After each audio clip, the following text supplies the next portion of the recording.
लोकनायक बिरसा मुंडा की जयंती पर हर वर्ष केंद्र सरकार की तरफ से जनजातीय गौरव दिवस के रूप में मनाया जाता है। इसी क्रम में उत्तर प्रदेश सरकार भी इस सभी जिलों में 15 नवंबर से 26 नवंबर तक जनजातीय गौरव पखवाड़ा मनाएगी। जनजातीय गौरव दिवस के अवसर पर 15 से 20 नवंबर तक अंतर्राष्ट्रीय स्तर के जनजातीय भागीदारी उत्सव का आयोजन राजधानी लखनऊ के गोमती नगर स्थित उत्तर प्रदेश संगीत नाट्य अकेडमी के परिसर में किया जाएगा। आपको बता दें कि इस पूरे आयोजन के दौरान उत्तर प्रदेश में 47 जिलों के 517 जनजाति बहुल गांवों के सर्वांगीण विकास के लिए राज्य सरकार की ओर से किए जा रहे अथक प्रयासों से जनजाति समुदाय और जन सामान्य को अवगत कराया जाएगा। यूपी पर्यटन विभाग और समाज कल्याण विभाग की संयुक्त साझेदारी में यह आयोजन किया जा रहा है।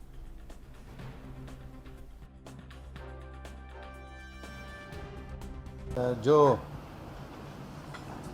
ये बिरसा मुंडा जी है ना, बिरसा मुंडा जी की जन्मतिथि को जो 15 नवंबर होती है और 1875 में उनका जन्म हुआ था। उलिहातू एक जगह है झारखंड में, उस समय बंगाल प्रेसिडेंसी थी और उनका योगदान स्वाधीनता संग्राम में बहुत ज़बरदस्त रहा है।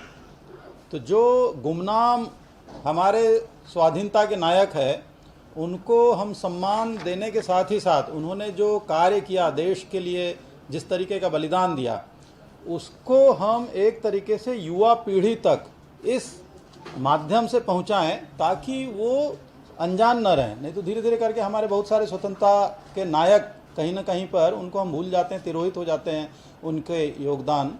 तो इसी क्रम में सरकार ने ये निर्णय लिया था, केंद्र सरकार ने, कि उनके जन्मदिन को हम जनजाति भागीदारी महोत्सव के रूप में मनाएं पूरे देश भर में। इसी क्रम में हम लोगों ने प्रारंभ किया था पिछले साल संगीत नाटक एकेडमी में। इसी की ये दूसरी कड़ी है। संगीत नाटक एकेडमी में ये 15 नवंबर से 20 नवंबर तक जो कार्यक्रम होगा, इसमें एक तो सांस्कृतिक कार्यक्रम होंगे। ये जो सांस्कृतिक कार्यक्रम है, जिसे हम आदिवासी जनजाति संस्कृति का अंग मानते हैं, उन्होंने प्रकृति से अपनी संस्कृति को लिया है। अपनी संस्कृति को जो जिया, उसका जो सृजन किया, वो काफ़ी हद तक के प्रकृति से जुड़ करके किया है। तो पर्यावरण के प्रति भी उनकी जो एक संबद्धता होती है और प्रतिबद्धता होती है, ये अक्सर इनके जनजातीय नृत्यों में परिलक्षित होती है। इस क्रम में न केवल उत्तर प्रदेश के 10 लोक नृत्य जो जनजातीय नृत्य हैं उनको हम प्रस्तुत कर रहे हैं, बल्कि 22 राज्यों से 38 लोक कलाकार दल हम लोगों ने यहाँ पर आमंत्रित किए हैं, जो अपनी जनजातीय संस्कृति को प्रस्तुत करेंगे।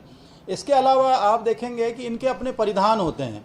उन परिधानों में अलग तरीके से अपनी सृजनशीलता के माध्यम से, अपनी कल्पना के माध्यम से वो रंग भरते हैं और उसको भी हम परिधान प्रदर्शन के तौर पर प्रस्तुत करेंगे, ताकि आज के युग में जहाँ पे आधुनिकता में हम बहुत सारे सांस्कृतिक तत्वों को भूलते जा रहे हैं, उसको हम कैसे प्रतिभाग करेगा।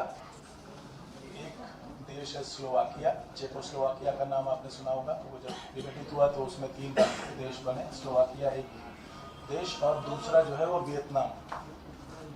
वियतनाम से भी टीम हमारे इस बड़े आयोजन में प्रतिभाग करेगी। पिछली बार 18 राज्यों ने इसमें अपनी टीमें भेजी थी।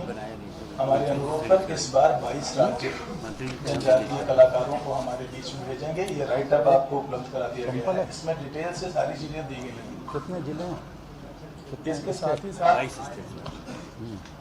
ये आयोजन जो 15 नवंबर को प्रारंभ होगा और 20 नवंबर को इसका समापन होगा, पूरे प्रदेश में सभी जिलाधिकारियों को हमने अनुरोध किया है कि इस जो जनजातीय गौरव दिवस, पहले 15 नवंबर को जो दिवस होता था उसको पहले सप्ताह किया गया, अब वो पखवाड़ा हो गया। अब इसको 15 नवंबर से 26 नवंबर के बीच में, 26 नवंबर को संविधान दिवस के तौर पे हम लोग मनाते हैं, तो उसको 15 से लेके 26 नवंबर के बीच में पूरे प्रदेश में जनजातीय विकास की जो योजनाएं हैं, जो कार्यक्रम सरकार की तरफ से चलाए जा रहे हैं, उनके प्रति जागरूकता अभियान चलाना और तमाम तरह के आयोजन जनजातीय समुदायों के गांवों के बीच में करना, और उसके साथ ही साथ स्कूलों में, कॉलेजेस में, बच्चों के बीच में, सिविल सोसाइटी के लोगों के बीच में ये आयोजन किया जाना। तो ये पूरा जो है वो एक तरह से आप महीना ही देख लीजिए कि हम लोग जो जनजातीय समाज और ग्राम हैं उनके उन्नत विकास के लिए समर्पित कर रहे हैं। साथ ही साथ उनकी जो संस्कृति है, उनकी जो जिंदगी है, उनका जो संघर्ष है, उस मुद्दे को हम लोग हाईलाइट करने के लिए ये बड़ा